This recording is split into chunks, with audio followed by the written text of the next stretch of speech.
दोस्तों, कैसे हैं आप सब। दोस्तों, लास्ट क्लास में हमने स्टडी नोट नंबर 2 का जो फर्स्ट चैप्टर था दैट इज डिमांड फोरकास्टिंग वो कंप्लीट कर लिया था। आज हमें study note number 2 operation planning का ही सेकंड पार्ट देखना है that is capacity planning and capacity requirement. Part 2 है हमारा capacity planning and capacity requirement. जो कैपेसिटी मेजर की जाती है एक ऑर्गेनाइजेशन की कि अगर मेरे पास से एग्जांपल एक मशीन है तो मैं उस पर कितनी यूनिट प्रोड्यूस कर सकता हूं, this is the machine capacity. अगर मेरे पास 10 वर्कर्स हैं तो वो कितना प्रोडक्शन कर सकते हैं, this is the workers capacity. तो कैपेसिटी का मतलब होता है एक ऑर्गेनाइजेशन के पास जो रिसोर्सेज हैं उनसे वो कितना प्रोडक्शन कर सकती है, this is the capacity planning. Capacity organisation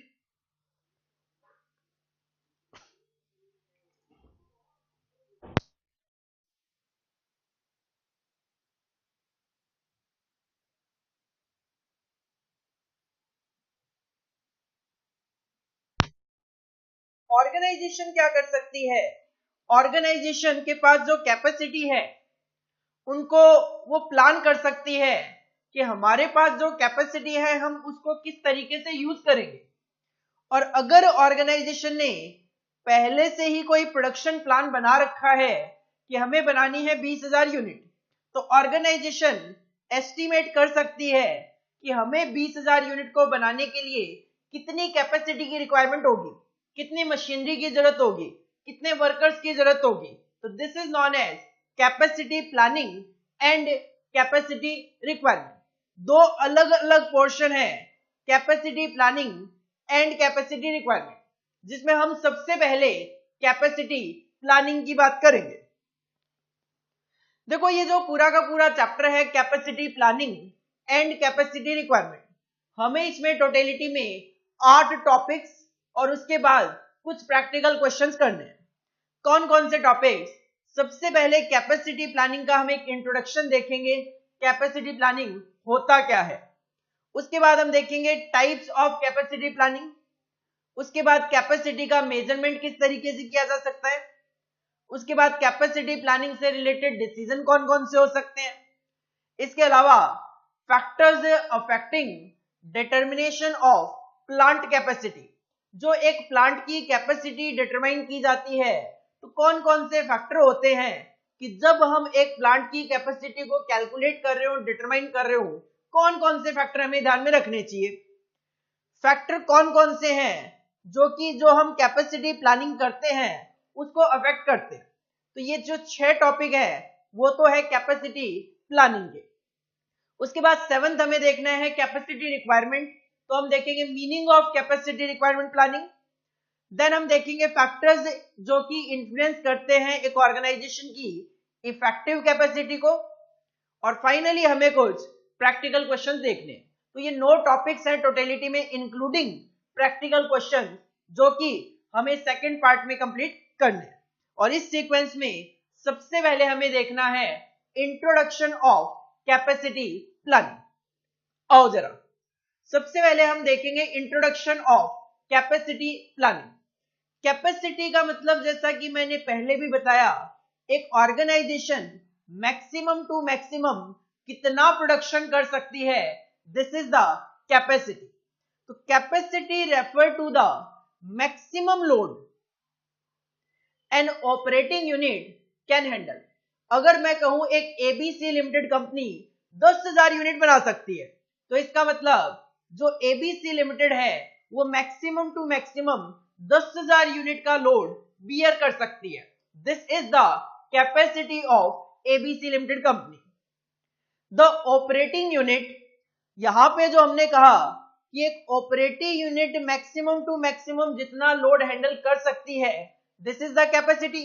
तो ऑपरेटिंग यूनिट का मतलब क्या है, कहते हो ऑपरेटिंग यूनिट में भी ए प्लांट, आप कह सकते हो ये एक प्लांट है हमारा दिल्ली में, यहां पे हम 50,000 यूनिट प्रोड्यूस कर सकते हैं, this is the plant capacity. ये एक डिपार्टमेंट भी हो सकता है organisation Raymond life cloth produce करती है एक डिपार्टमेंट में, दूसरे डिपार्टमेंट में शर्ट प्रोड्यूस करती है। तो अगर मैं कहता हूं कंपनी 50,000 मीटर कपड़ा प्रोड्यूस कर सकती है, तो इसका मतलब मैं क्लॉथ डिपार्टमेंट की कैपेसिटी बता रहा हूं। इसी तरीके से मैं कहूं कंपनी 20,000 शर्ट प्रोड्यूस कर सकती है, तो मैं शर्ट डिपार्टमेंट की कैपेसिटी आपको बता रहा हूं। तो कैपेसिटी में be measured for a plant, a department, एक मशीनरी। मैं कहता हूं एक मशीन है मेरे पास जिसपे 10,000 यूनिट बन सकती है, दूसरी मशीन है मेरे पास जिसपे 5,000 यूनिट बन सकती है। तो मैं हर एक मशीन की भी कैपेसिटी अलग अलग इंडिकेट कर सकता हूं। एक स्टोर, मैं कहता हूं मेरे पास स्टोर है मटेरियल रखने के लिए जिसमें मैं 1 lakh KG raw material maintain कर सकता हूं, this is the store capacity. या फिर ए वर्कर, मैं कहता हूं एक वर्कर है जो एक दिन में 10 घंटे काम कर सकता है और 20 यूनिट प्रोड्यूस कर सकता है, तो ये है एक वर्कर की कैपेसिटी। तो ऑपरेटिंग यूनिट जो है आप किसी प्लांट को बोल सकते हो, किसी डिपार्टमेंट को बोल सकते हो, किसी मशीन को बोल सकते हो, किसी स्टोर को बोल सकते हो, किसी वर्कर को बोल सकते हो। इसका मतलब आप एक प्लांट की कैपेसिटी बता सकते हो, आप एक डिपार्टमेंट की कैपेसिटी बता सकते हो, आप एक मशीन की कैपेसिटी बता सकते हो, आप एक स्टोर की कैपेसिटी बता सकते हो, आप एक वर्कर की कैपेसिटी भी बता सकते हो। The effective management of capacity is the most important responsibility of production and operation management। अब जो कैपेसिटी है इसको मैनेज करने का जो काम है, the effective management of capacity, ये किसकी रिस्पॉन्सिबिलिटी है? It is the responsibility of production and operation management. तो आप कह सकते हो effective management of capacity is the responsibility of production manager and operation manager। Objective क्या है इसके पीछे? The objective of capacity management, capacity management का मतलब है planning and control of capacity. Capacity management, management का मतलब होता है प्लानिंग एंड कंट्रोल, तो कैपेसिटी मैनेजमेंट का मतलब है planning and control of capacity is to match the level of operation to the level of demand. Capacity management के पीछे मेन ऑब्जेक्टिव ये है कि मार्केट में हमारे प्रोडक्ट की जो डिमांड होगी और जब जो हम प्रोडक्शन करेंगे वो लेवल क्या करना चाहिए? मैच करना चाहिए। ऐसा ना हो कि मार्केट में डिमांड है 50,000 यूनिट की और मैं केवल 10,000 यूनिट ही बना पाता हूं, ऐसा ना हो।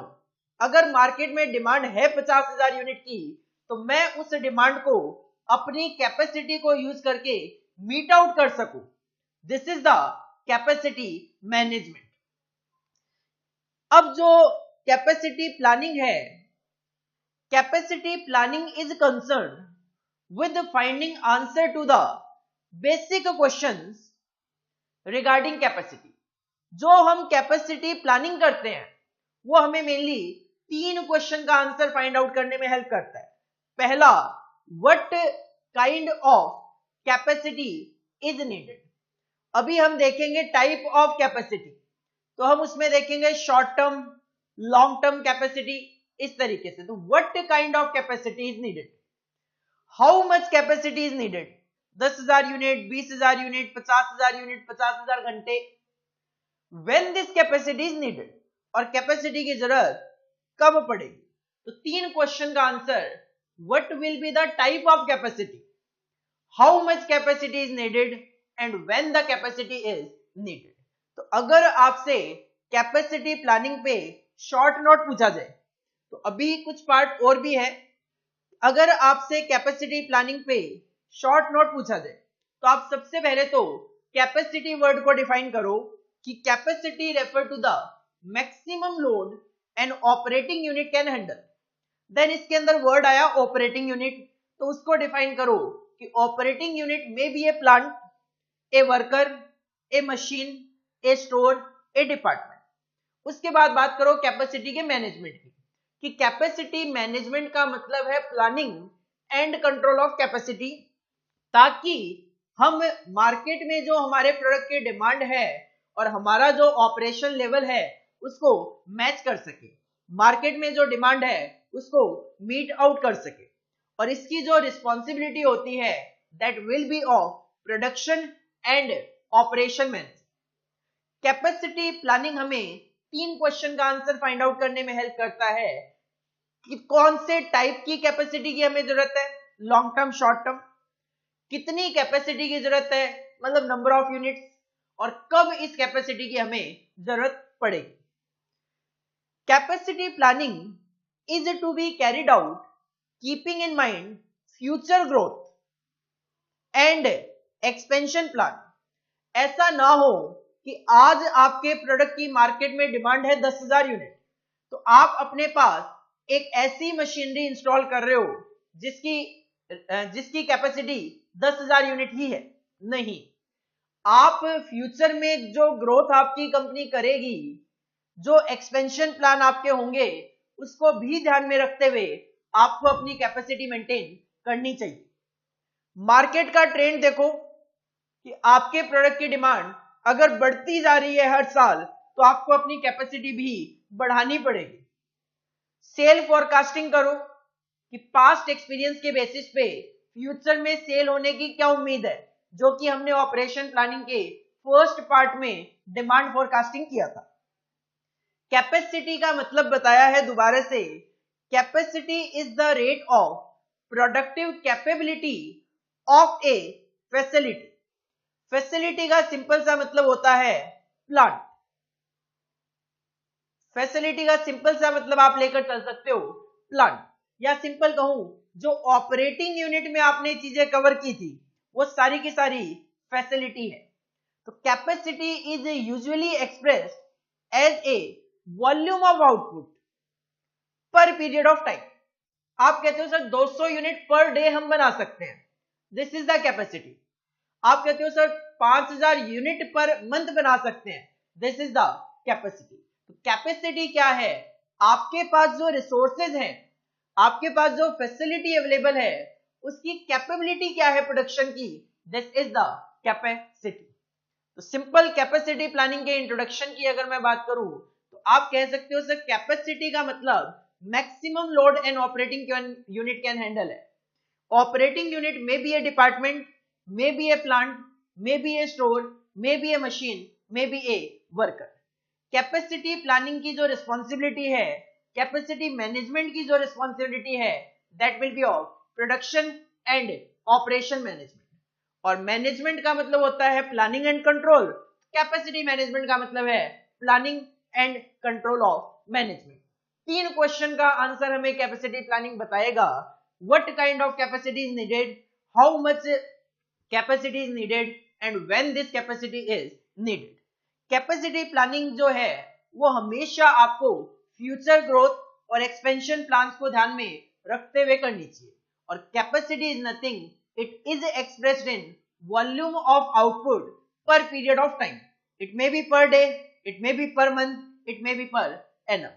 It indicates the productive capability of a facility. Facility again may be a plant, a department, a worker, a store, a machine. जो भी फैसिलिटी ऑर्गेनाइजेशन के पास अवेलेबल है उससे वो कितना प्रोडक्शन कर सकती है, this is indicated by capacity. थोड़ा सा लिखेंगे, हेडिंग पुट करो सबसे पहले study note number 2।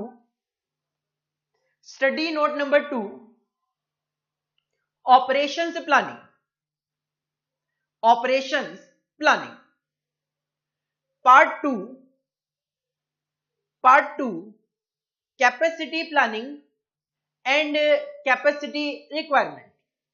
2 topic cover किए हैं इस पार्ट में मैंने, one is capacity planning and another one is capacity requirement. इसके बाद हेडिंग पुट करेंगे टॉपिक्स, और ये जो 9 टॉपिक्स हैं इनको आप कॉपी कर लीजिए।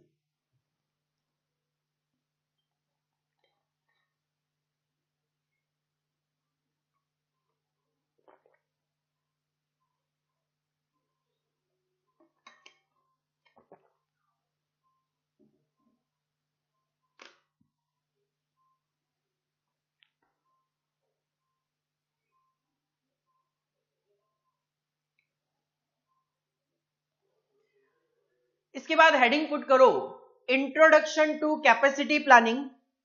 सबसे पहले ये जो फर्स्ट स्लाइड है इसको आप कॉपी कर लीजिए।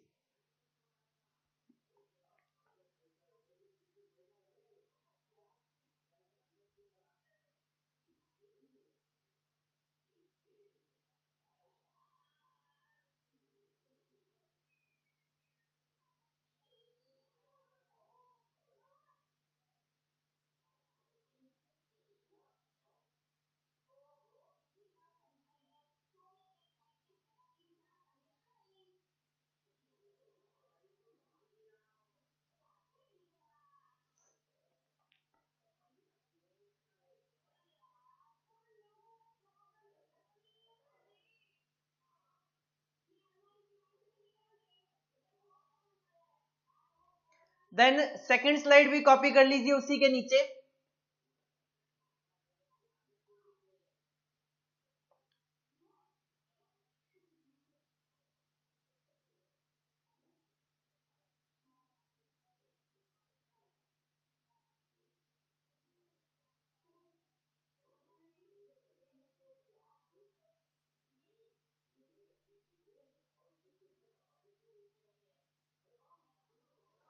इसके बाद नेक्स्ट आता है कि एक ऑर्गेनाइजेशन कैपेसिटी प्लानिंग क्यों करती है।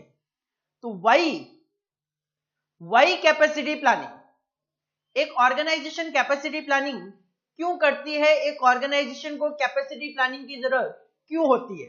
5 कारण है। Capacity planning is required for the following. Point number 1, sufficient capacity is required to meet the customer's demand in time। जैसा हमने पहले भी कहा कि कैपेसिटी प्लानिंग में एक ऑर्गेनाइजेशन चाहती है कि डिमांड और ऑपरेशन लेवल जो है वो मैच कर जाए। तो सिंपल सी बात है, एक ऑर्गेनाइजेशन चाहती है कि जब कस्टमर डिमांड करे तब हम उस डिमांड को मीट आउट कर सकें, और उसके लिए हमारे पास सफिशिएंट कैपेसिटी होनी चाहिए। अगर ऑर्गेनाइजेशन कैपेसिटी प्लान करके नहीं चलेगी तो हो सकता है जब मार्केट से आपके प्रोडक्ट की डिमांड आए आप उसको सेटिस्फाइड ना कर पाओ। पहला कारण है sufficient capacity is required to meet the customer demand in time, जब जरूरत हो तब। Second point, capacity affect the cost efficiency of operation.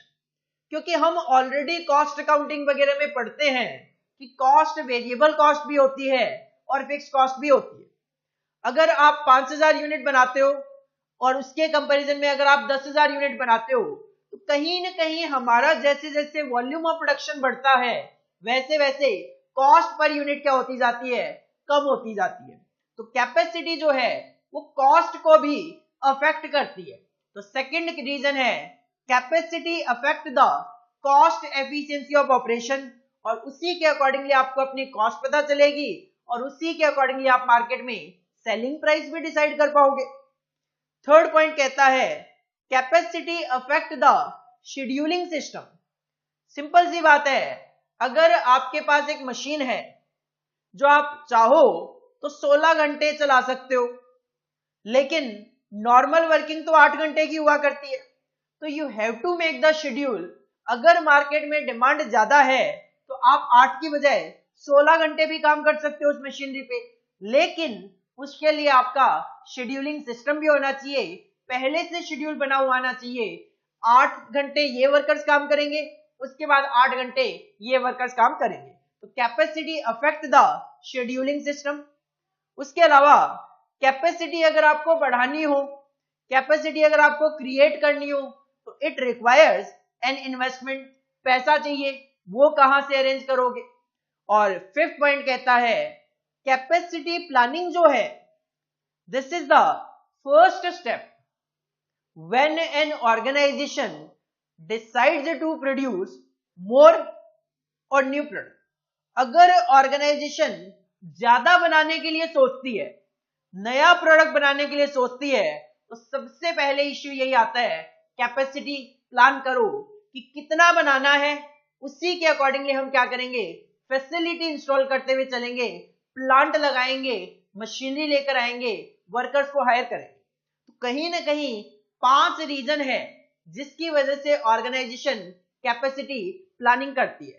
पहला कारण, sufficient capacity is required to meet the customer demand in time. दूसरा, capacity affect the cost efficiency of operation.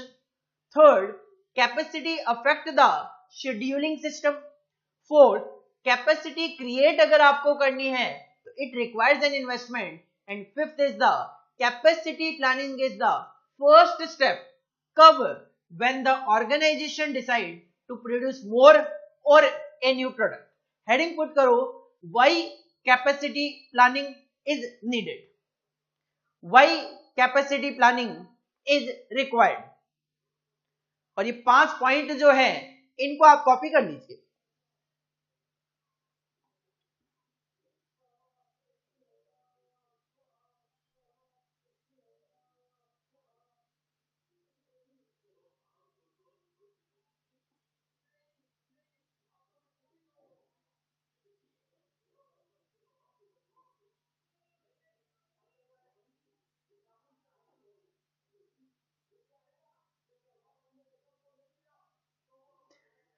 इसके बाद next topic आता है हमारा कैपेसिटी प्लानिंग से related, types of capacity plan.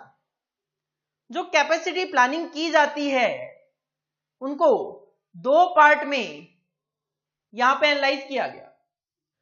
Long range capacity planning हो सकती है तो शॉर्ट रेंज कैपेसिटी प्लानिंग भी हो सकती है। लॉन्ग टर्म के लिए करोगे, लॉन्ग पीरियड के लिए करोगे तो लॉन्ग रेंज कैपेसिटी प्लानिंग है।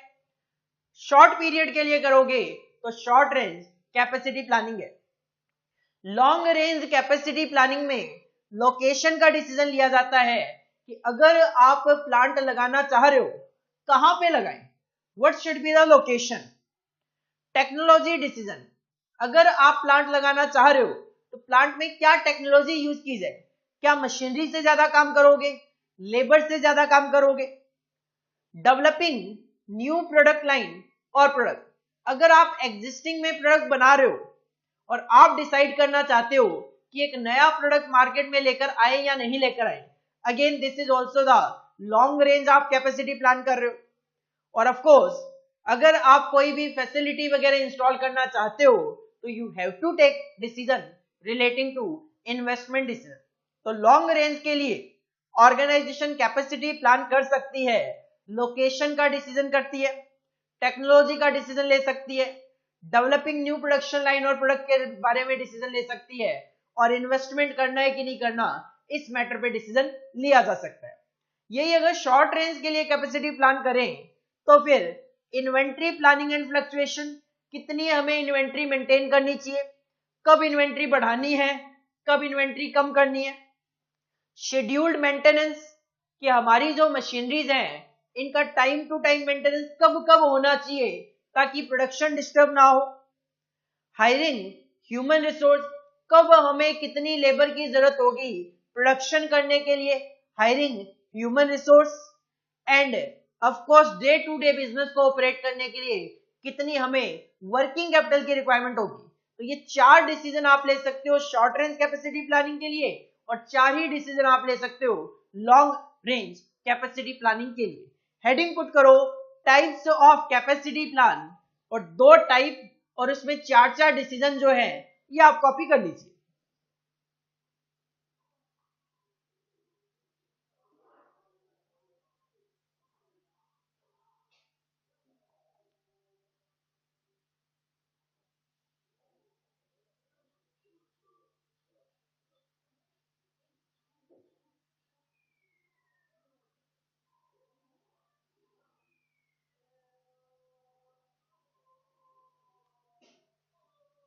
इसके बाद नेक्स्ट टॉपिक आता है मेजरमेंट ऑफ कैपेसिटी, कि जो कैपेसिटी एक ऑर्गेनाइजेशन की मेजर की जाती है उसको किस टर्म्स में शो किया जा सकता है। Capacity of a plant is usually expressed as the rate of output, that is in terms of units produced per period of time. ये डेफिनेशन हमने पहले भी देखी। कैपेसिटी का मतलब ही क्या है, capability, productive capability of a plant of the facility, कि 200 unit per day, 50,000 unit per month, ये क्या है, आप कैपेसिटी मेजर करके बता रहे हो इन terms of number of units, that is per hour. मैं कहता हूं 200 यूनिट्स पर आवर प्रोड्यूस हो सकती है। शिफ्ट 8-8 घंटे की 3 शिफ्ट में कंपनी काम करती है, हर शिफ्ट में 20,000 यूनिट प्रोड्यूस हो सकती है। Day 200 unit per day, week 5,000 unit per week, month 50,000 unit per month, etcetera. Yearly भी बता सकते हो 5 लाख यूनिट्स पर एनम। तो कैपेसिटी जो है वो as the rate of output होती है। आउटपुट आप per hour, output per shift, output per day, output per week, output per month, किसी भी तरीके से एक्सप्रेस करते हुए चल सकते हो।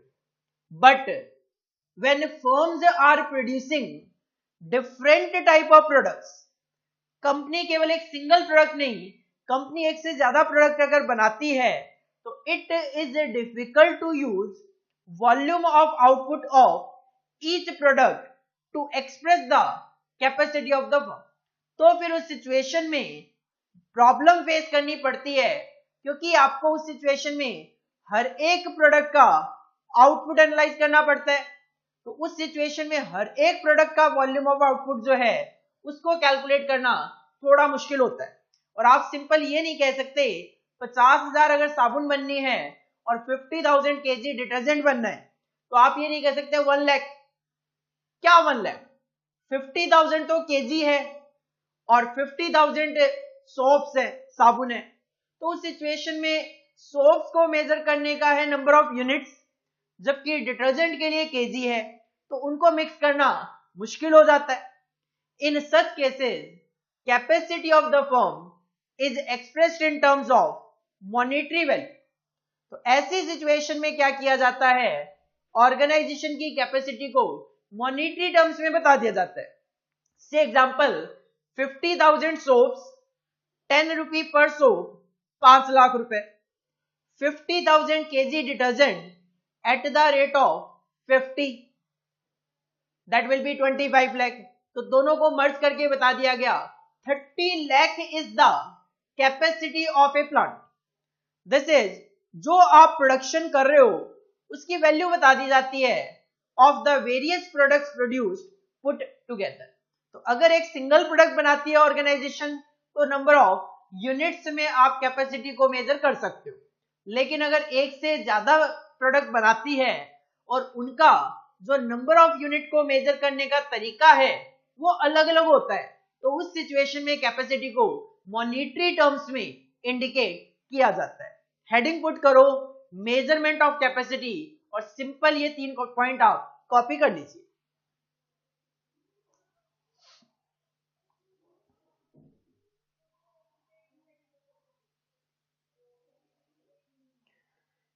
नेक्स्ट टॉपिक आता है capacity planning decisions. Capacity plan जो की जाती है उसके लिए ऑर्गेनाइजेशन को कई डिसीजन लेने पड़ते हैं। किस तरीके के डिसीजन लेने पड़ते हैं? Capacity planning involves activity. Capacity planning के लिए ऑर्गेनाइजेशन को करनी पड़ती है कुछ एक्टिविटीज, लेने पड़ते हैं कुछ decision, such as point number 1, assessing the capacity of existing facilities. Organisation के पास जो एग्जिस्टिंग फैसिलिटीज है, एग्जिस्टिंग प्लांट है, एग्जिस्टिंग वर्कर्स हैं, उनकी कैपेसिटी क्या है, सबसे पहले तो वो डिटरमाइन करो।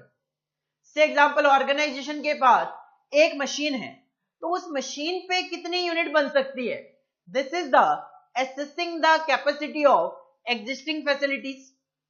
Second point, forecasting the long range future capacity need. पहले तो ये देख लिया कि हमारे पास जो फैसिलिटीज है उसकी कैपेसिटी क्या है, फिर ये देखो कि फ्यूचर में हमें कितनी कैपेसिटी की जरूरत होगी, उसको आप फोरकास्ट कर लो। Then identify and analysing sources of capacity for future need, जो फ्यूचर में आपको कैपेसिटी की जरूरत होगी उसको मीट आउट करने के लिए क्या क्या सोर्सेज अवेलेबल हैं उनको एनालाइज करो। Point number 4, evaluating the alternative sources of capacity based on financial, technological and economical consideration. जो फ्यूचर नीड को सेटिस्फाई करने के लिए रिसोर्सेज हैं वो तो ठीक है, लेकिन क्या कोई ऑल्टरनेटिव सोर्सेज भी है कैपेसिटी को मीट आउट करने के लिए? एनालाइज करो, फाइनेंशियली देखो कि क्या सोर्सेज हम यूज करें तो फ्यूचर में हमारी कॉस्ट कम से कम आए, प्रॉफिट ज्यादा से ज्यादा है। एडवांस टू एडवांस हम टेक्नोलॉजी भी यूज कर सके ताकि कस्टमर को सेटिस्फाई कर सके। एंड इकोनॉमिकल कंसिडरेशन, इकोनॉमिकल मतलब वही कॉस्ट कम से कम आना और प्रॉफिट ज्यादा से ज्यादा आना। और point number 5, selecting a capacity alternative, और जो भी ऑल्टरनेटिव है उनमें से उस ऑल्टरनेटिव को सिलेक्ट करो that is most suited to achieve strategic mission of the firm, ताकि हम अपने फर्म को ऑब्जेक्टिव को मीट आउट कर सके। तो ये एक सीक्वेंस है, आप कह सकते हो कैपेसिटी प्लानिंग डिसीजन, कि सर जब ऑर्गेनाइजेशन कैपेसिटी प्लानिंग करती है तो ये 5 एक्टिविटीज हैं, 5 डिसीजन हैं जो उनको लेने। पॉइंट नंबर 1, सबसे पहले तो ऑर्गेनाइजेशन के पास जो एग्जिस्टिंग फैसिलिटी है उसकी कैपेसिटी मेजर कर लो। फिर देखो कि हमें फ्यूचर में कितनी कैपेसिटी की जरूरत होगी। देन देखो कि फ्यूचर में जो कैपेसिटी की जरूरत होगी उसको मीट आउट करने के लिए हमारे पास क्या रिसोर्सेज है। फिर देखो क्या मार्केट में कोई ऑल्टरनेटिव सोर्सेज भी हैं जो हमारी फ्यूचर की कैपेसिटी को मीट करने में हेल्प करेंगे। उसके लिए फाइनेंशियल कंसिडरेशन भी ध्यान में रखो, उसके लिए टेक्नोलॉजिकल कंसिडरेशन भी ध्यान में रखो, और उसके लिए इकोनॉमिकल कंसिडरेशन भी ध्यान में रखो। और जो ऑल्टरनेटिव हमारे सामने है उसमें से बेस्ट ऑल्टरनेटिव जिसमें हम अपनी ऑर्गेनाइजेशन के ऑब्जेक्टिव को मीट आउट कर सकें, उस ऑल्टरनेटिव को हमें सिलेक्ट कर लेना चाहिए। तो ये 5 पॉइंट है सीक्वेंशियली जो कि कैपेसिटी प्लानिंग के लिए एक ऑर्गेनाइजेशन को एक्टिविटीज करनी पड़ती है। When the long range capacity needs are estimated through long range forecast for product. अब ऑर्गेनाइजेशन ने क्या किया, अपनी लॉन्ग रेंज कैपेसिटी जो है वो एस्टिमेट कर ली लॉन्ग रेंज फोरकास्टिंग करके। ए फर्म में find itself in one of the following 2 situation. तो ऑर्गेनाइजेशन के सामने 2 सिचुएशन हो सकती है। मे बी कैपेसिटी शॉर्टेज हो। कैपेसिटी शॉर्टेज की सिचुएशन तब आएगी जब आपको लगता है कि फ्यूचर में डिमांड होगी 50,000 यूनिट की, लेकिन आपके पास फैसिलिटी जो है वो केवल 30,000 यूनिट की है। या फिर हो सकता है एक्सेस और सरप्लस कैपेसिटी आए। वो सिचुएशन तब होगी जब आप देखो कि मार्केट में डिमांड होगी 50,000 यूनिट की, लेकिन मेरे पास जो कैपेसिटी है वो 80,000 यूनिट्स की है। तो एक कैपेसिटी शॉर्टेज सिचुएशन कब, when present capacity is not enough to meet the forecast demand for the product. तो capacity is less than demand, that will be shortage of capacity. An excess और surplus capacity situation कब, where the present capacity exceeds the expected future demand. Capacity is greater than demand, it will be situation of surplus. तो capacity planning decision के time पे may be वहां पे आपको capacity shortage दिखाई दे, may be वहां पे आपको कैपेसिटी सरप्लस दिखाई दे। कैपेसिटी शॉर्टेज है तो आपको अपनी कैपेसिटी क्रिएट करनी पड़ेगी, और कैपेसिटी अगर सरप्लस है तो ऑर्गेनाइजेशन के अपने डिसीजन है। हो सकता है ऑर्गेनाइजेशन अपनी कैपेसिटी को कम करे, हो सकता है कम ना करे, तो उस सिचुएशन में ऑर्गेनाइजेशन के पास आइडल कैपेसिटी देखने को मिलेगी। हेडिंग पुट करो कैपेसिटी प्लानिंग डिसीजंस। और आपके सामने ये जो स्लाइड है इसको आप कॉपी कर लीजिए।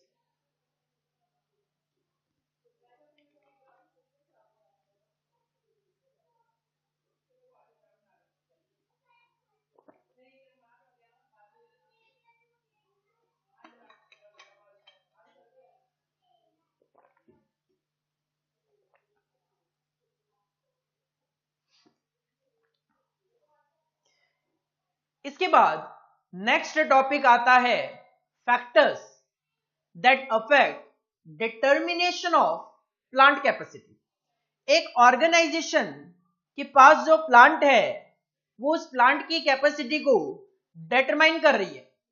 तो कौन कौन से फैक्टर हैं जो एक प्लांट की कैपेसिटी को डिटरमाइन करते वक्त कंसीडर करने चाहिए?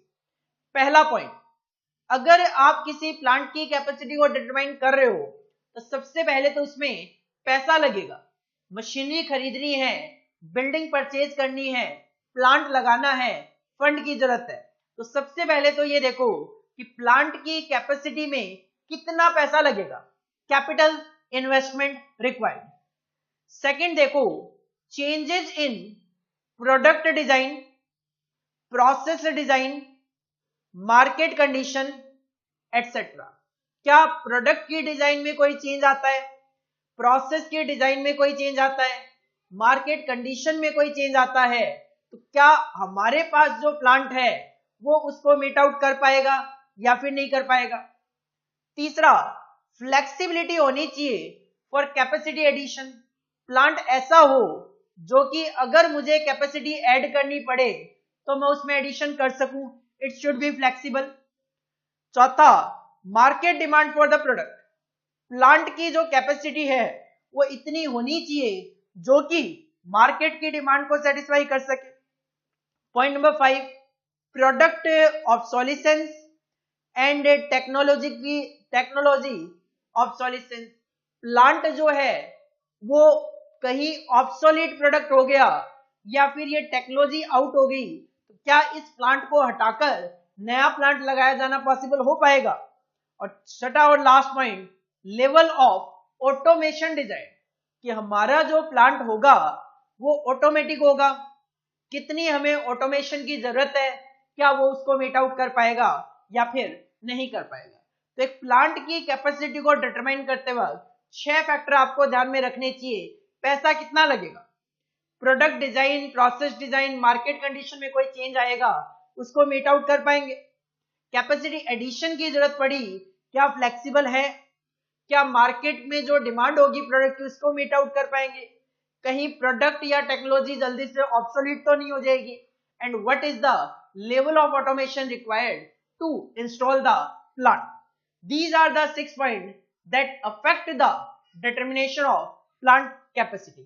Heading put करो, factors that affect determination of plant capacity, और ये 6 पॉइंट आप कॉपी कर लीजिए।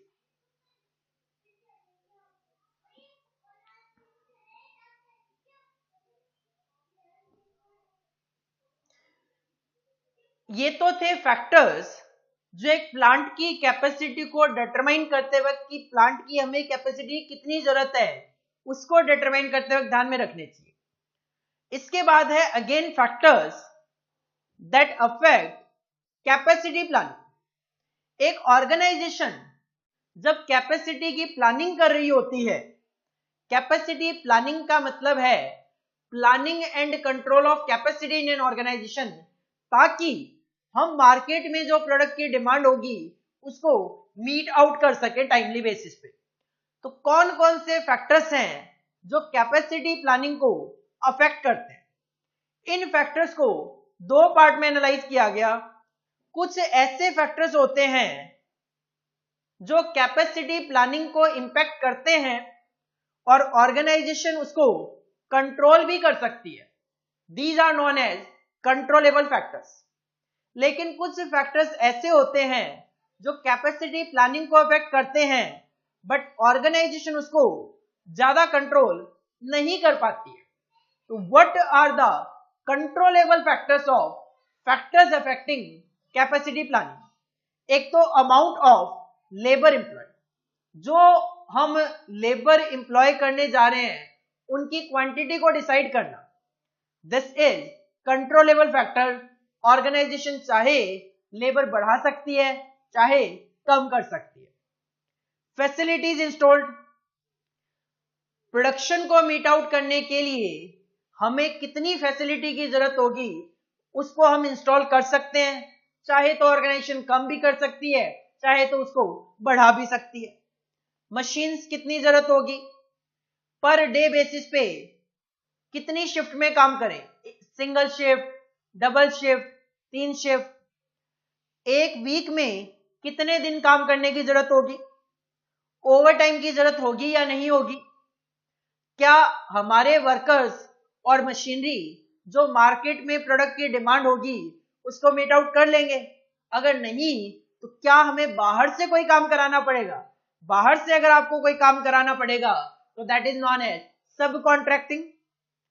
और टाइम टू टाइम बेसिस पे प्रिवेंटिव मेंटेनेंस करना मशीनरी वगैरह का, ताकि मशीनरी खराब ना हो और प्रोडक्शन डिस्टर्ब ना हो। तो ये कुछ फैक्टर्स हैं जो कैपेसिटी को अफेक्ट करते हैं। लेबर कम या ज्यादा होना, फैसिलिटीज कम या ज्यादा होना, मशीन कम या ज्यादा होना, एक दिन में कितनी शिफ्ट में काम करना, एक वीक में कितने दिन काम करना, ओवर टाइम करना या ना करना, सब कॉन्ट्रैक्टिंग करना या ना करना, प्रिवेंटिव मेंटेनेंस करना या ना करना। These all affect the capacity planning and these are the controllable factor। एक ऑर्गेनाइजेशन चाहे तो इन सारे फैक्टर्स को कंट्रोल कर सकती है, लेकिन कुछ फैक्टर ऐसे हैं जो कि आपकी कैपेसिटी प्लानिंग को अफेक्ट तो करेंगे, लेकिन ऑर्गेनाइजेशन चाहकर भी उसको फुल्ली कंट्रोल नहीं कर सकती। इनको बोला गया less controllable factor, like अब्सेंटिज्म।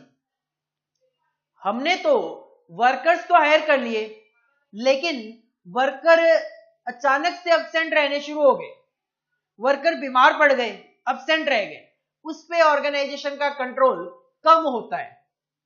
Labour की जो परफॉर्मेंस है, हमने तो ये सोचकर वर्कर हायर किए थे 1 घंटे में 10 यूनिट बनाएंगे, लेकिन लेबर की परफॉर्मेंस 6 यूनिट 8 यूनिट तक की है। लेबर को कंट्रोल किया जा सकता है, उसकी परफॉर्मेंस को कम कंट्रोल किया जा सकता है।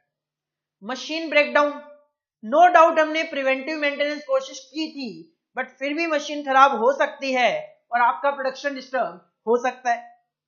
मटेरियल की शॉर्टेज अगर आ गई तो उस सिचुएशन में भी आपका प्रोडक्शन डिस्टर्ब हो जाएगा।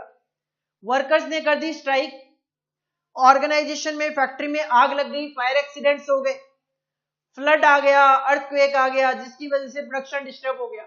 तो दीज आर द फैक्टर जो कि आपने जो कैपेसिटी प्लान की है उसको इंपैक्ट करेंगे, अफेक्ट करेंगे, लेकिन इन फैक्टर को ऑर्गेनाइजेशन फुल्ली कंट्रोल नहीं कर सकती।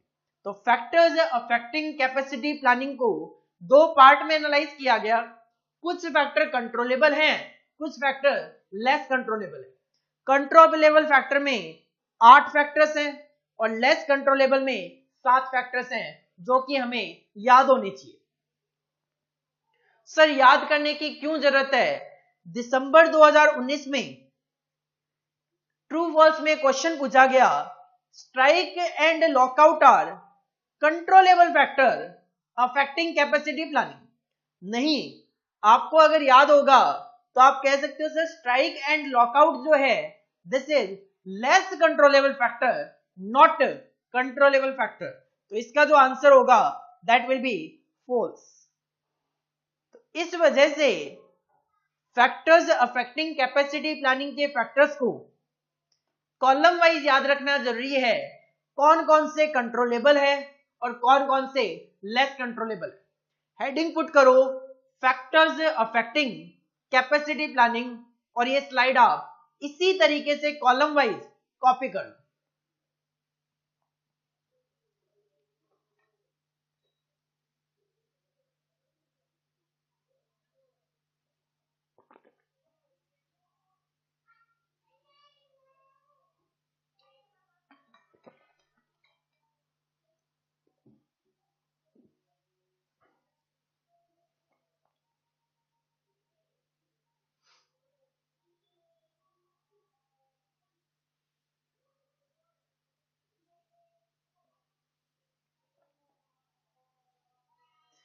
ये क्वेश्चन भी आप कॉपी कर लीजिए ताकि आपको आइडिया रहेगा कि हाँ इसमें से इस तरीके से क्वेश्चन हमारे एग्जाम में पूछे हुए हैं।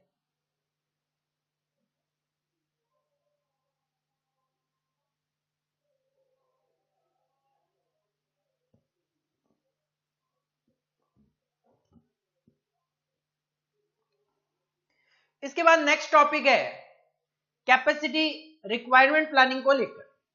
तो अभी तक हमने जो टॉपिक देखे थे वो सारे के सारे थे कैपेसिटी प्लानिंग को लेकर। इंट्रोडक्शन देखा, टाइप ऑफ कैपेसिटी प्लानिंग देखा, मेजरमेंट ऑफ कैपेसिटी देखा, कैपेसिटी प्लानिंग डिसीजन देखा, प्लांट की कैपेसिटी को डिटरमाइन करते वक्त कौन कौन से फैक्टर ध्यान में रखने चाहिए और कैपेसिटी प्लानिंग को अफेक्ट करने वाले फैक्टर कौन कौन से हैं। तो ये 6 टॉपिक हैं जो कि हमने कंप्लीट कर ली। इसके बाद नेक्स्ट आता है हमारा capacity requirement planning. Capacity requirement का सिंपल सा मतलब है एक ऑर्गेनाइजेशन को मार्केट में जो प्रोडक्ट की डिमांड होगी उसको मीट आउट करने के लिए कितनी कैपेसिटी की जरूरत होगी, this is the capacity requirement. और इसको आप अगर एस्टिमेट करते हो तो this is the capacity requirement planning. क्या मीनिंग है देखो, शॉर्ट में सीआरपी इसको बोल दिया जाता है। Capacity requirement planning is a technique which determine what equipment and labor या फिर personal capacities are required to meet the production objective। हमारा जो प्रोडक्शन ऑब्जेक्टिव है उसको मीट करने के लिए हमें कितने और कौन कौन से इक्विपमेंट, कितने और कौन कौन से लेबर और पर्सनल की जरूरत होगी, this is the capacity requirement planning. That is volume of product as per the master production schedule। Organisation का एक मास्टर प्रोडक्शन शेड्यूल होता है, उसके accordingly organisation time to time कितना प्रोडक्शन करना है वो डिसाइड करके चलती है। और जो टाइम टू टाइम प्रोडक्शन करना है उसके लिए कितने इक्विपमेंट, कितनी लेबर की जरूरत होगी, इसी चीज को प्लान करना is known as capacity requirement planning. Heading put करो कैपेसिटी रिक्वायरमेंट प्लानिंग और सबसे पहले इसका मीनिंग आप कॉपी कर लीजिए।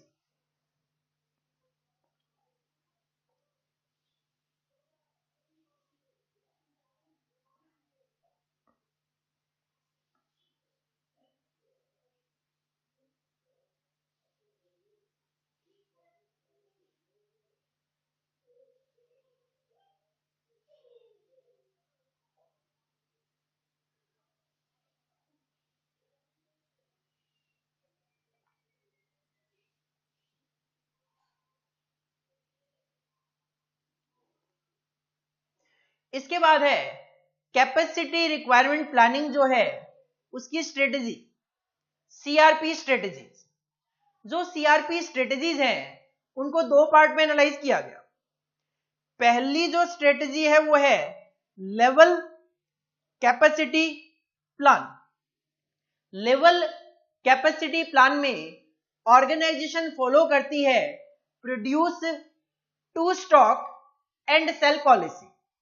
मतलब पहले प्रोडक्शन करती है, उसमें से स्टॉक भर लेती है एंड स्टॉक से फिर सेल करते हुए चलती है। लेकिन दूसरी जो स्ट्रेटजी है वो है मैचिंग कैपेसिटी विद डिमांड।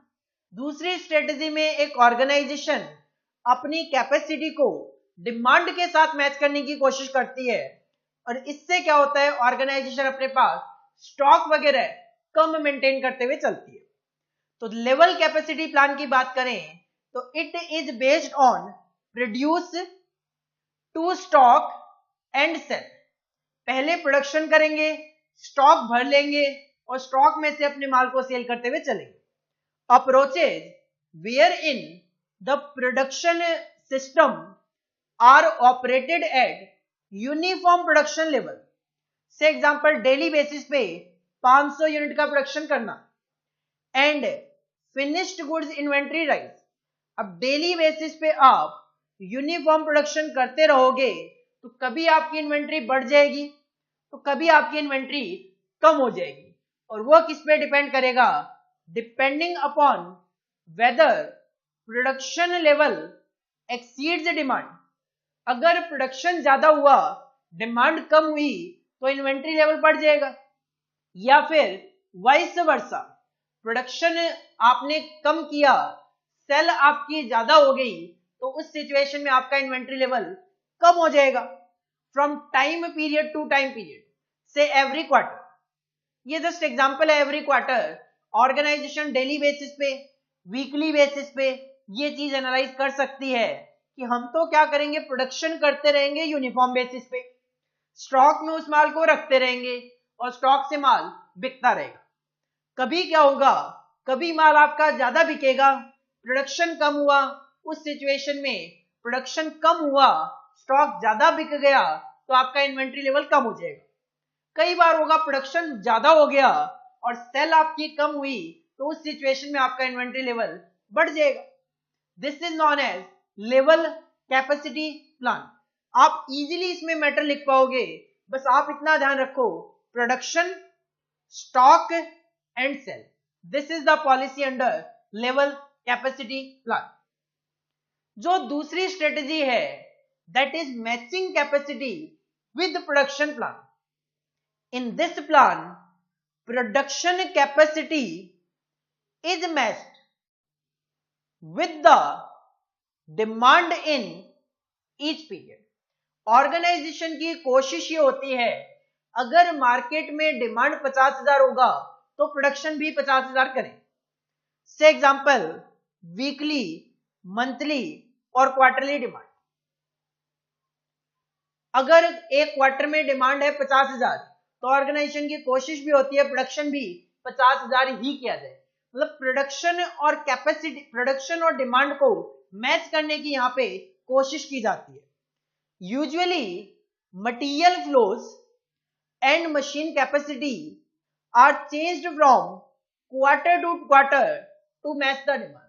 और जितना हमें प्रोडक्शन करना है उसी के अकॉर्डिंगली हम मटेरियल का भी फ्लो करेंगे, परचेज करके लाएंगे, उतनी ही हम मशीन की कैपेसिटी भी यूज करेंगे। इसका सबसे ज्यादा फायदा ये होगा, आपको फिनिश्ड गुड्स स्टॉक में मेंटेन करने की जरूरत नहीं है। तो होगा क्या, इन्वेंट्री लेवल आपको कम मेंटेन करना है, और इन्वेंट्री मेंटेन करने की वजह से ऑर्गेनाइजेशन को इनकर करनी पड़ती है कैरिंग कॉस्ट, वो यहां पे कम होगी। द मेन एडवांटेजेस आर, इस स्ट्रेटेजी का फायदा यह है कि low level of finished goods inventory, आपको फिनिश्ड गुड्स की इन्वेंट्री कम मेंटेन करनी है, resulting in laser inventory carrying cost. तो आपकी इन्वेंट्री कैरिंग कॉस्ट जो आएगी वो कम आएगी। लेकिन इसका नुकसान भी है कि आप मटेरियल अगर तुरंत खरीदोगे, लेबर अगर तुरंत हायर करोगे, तो आपको रेट जो है वो ज्यादा पे करने पड़ेंगे। तो disadvantages are high labour and material cost because of frequent changes in workforce. आप टाइम टू टाइम क्या करते रहोगे, वर्कर्स को निकालते रहोगे। अगर प्रोडक्शन कम करना है तो, प्रोडक्शन बढ़ाना है तो हायर करोगे, तो जब हायरिंग के लिए जाओगे आपको रेट ज्यादा पे करना पड़ेगा। कभी मटेरियल 10,000 यूनिट मंगवा रहे हो, कभी 20,000 मंगवा रहे हो, जब ज्यादा मंगवाना होगा हाई रेट पे करके आपको मटेरियल परचेज करना पड़ सकता है। फ्रीक्वेंट चेंजेस इन वर्कफोर्स से क्या होगा, हायरिंग के खर्चे होंगे, वर्कर को देनी पड़ेगी ट्रेनिंग, उसको जब हटाओगे तो भी उसके लिए ले ऑफ कॉस्ट आती है, रिटायरमेंट कॉस्ट या रिक्रूटमेंट कॉस्ट आएगी सिलेक्शन के टाइम पे, या सेटलमेंट कॉस्ट आती है जब आप किसी वर्कर को निकालते हो। ओवर टाइम करवाओगे वर्कर से, ज्यादा प्रोडक्शन के लिए ज्यादा कॉस्ट पे करनी पड़ेगी। वर्कर को ट्रेनिंग वगैरह दोगे, जो पुराना वर्कर होता है वो 1 घंटे में अगर 10 यूनिट बनाता है, नए वर्कर को टाइम लगेगा सीखने में, तो वो आइडल टाइम भी ज्यादा करेगा, खराब टाइम ज्यादा होगा उसका। और अगर प्रोडक्शन पूरा नहीं कर पाए, बाहर से काम करवाना पड़ा, तो आपको सब कॉन्ट्रैक्टिंग कॉस्ट पे करनी पड़ेगी। तो लेवल कैपेसिटी प्लान स्ट्रेटेजी कहता है प्रोडक्शन करते रहो, स्टॉक भरते रहो, माल को बेचते रहो। इन्वेंट्री लेवल कभी बढ़ जाएगी, कभी कम हो जाएगी। लेकिन matching capacity with demand plan कहता है जितनी डिमांड होगी उतना ही प्रोडक्शन करना है। डिमांड कम होगी तो प्रोडक्शन भी कम करेंगे, डिमांड ज्यादा होगी तो प्रोडक्शन भी ज्यादा करेंगे। फायदा तो इससे ये होगा, इन्वेंट्री कम मेंटेन करनी है, कैरिंग कॉस्ट कम आएगी। लेकिन नुकसान ये है, मटेरियल परचेज करोगे अचानक से हाई रेट पे करना पड़ेगा। लेबर को हायर करोगे उसके लिए hiring cost, training cost, then कभी निकालना पड़ेगा तो उस lay off cost, over time करवाना पड़ेगा उसके लिए ओवर टाइम कॉस्ट, टाइम ज्यादा वेस्ट करेगा नया वर्कर, आइडल टाइम कॉस्ट, अगर वो प्रॉपर प्रोडक्शन नहीं कर पाया सब कॉन्ट्रैक्टिंग कॉस्ट भी बियर करनी पड़ सकती है। हेडिंग पुट करो CRP strategy, that is capacity requirement planning strategy. First strategy level capacity plan and second strategy is matching capacity with demand plan. इस स्लाइड को एज इट इज कॉपी कर लीजिए।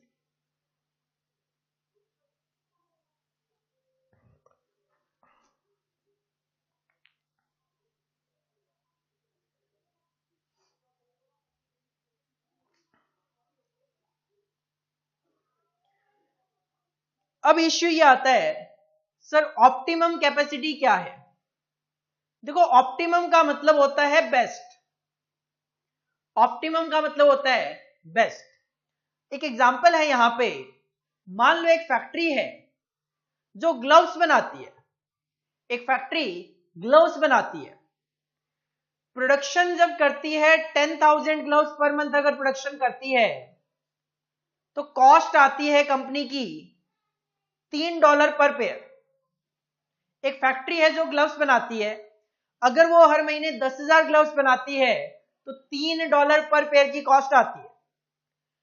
प्रोडक्शन अगर 10,000 से बढ़ाकर 1 लाख ग्लव्स कर दिया जाए तो जैसा मैंने पहले भी कहा कि जैसे जैसे आपका प्रोडक्शन लेवल बढ़ता है वैसे वैसे कॉस्ट पर यूनिट कम होती जाती है। तो जब आपने अपना प्रोडक्शन लेवल 10,000 से बढ़ाकर 1 लाख कर दिया तो कॉस्ट आनी शुरू हो गई $2 पर पेयर। यहां पे कॉस्ट ज्यादा है, यहां पे कॉस्ट कम है।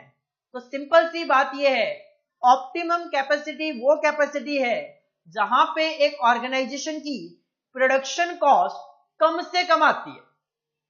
The factory can not produce gloves for less than $2 per pair.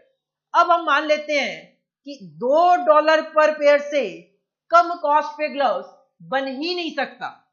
तो सिंपल सी बात है, this is the minimum cost और यही ऑप्टिमम कैपेसिटी कहलाती है। The factory is at optimum capacity when gloves cost $2 per pair to produce. तो I think आप समझ गए होंगे, ऑप्टिमम कैपेसिटी वो कैपेसिटी है जहां पे cost of production per unit minimum to minimum हो जाती है, उससे कम कॉस्ट को करना पॉसिबल नहीं हो पाता। उसी कैपेसिटी को ऑप्टिमम कैपेसिटी बोला जाता है, जो कि इस एग्जांपल के accordingly 1 lakh gloves per month जो है, this is the optimum capacity. इस एग्जांपल को आप कॉपी कर लीजिए, हेडिंग पुट कीजिए व्हाट इज ऑप्टिमम कैपेसिटी और इस एग्जांपल को एज इट इज आप कॉपी कर लीजिए।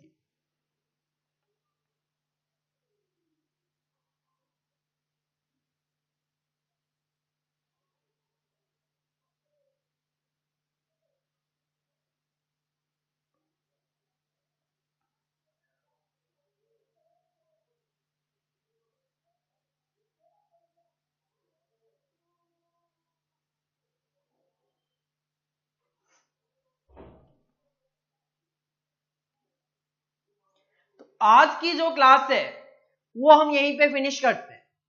आज की क्लास में हमारा मेन डिस्कशन क्या था? हमने स्टार्ट किया study note number 2 operation planning का सेकंड पार्ट, जिसमें 2 पार्ट मैंने कवर किए हैं, capacity planning and capacity requirement.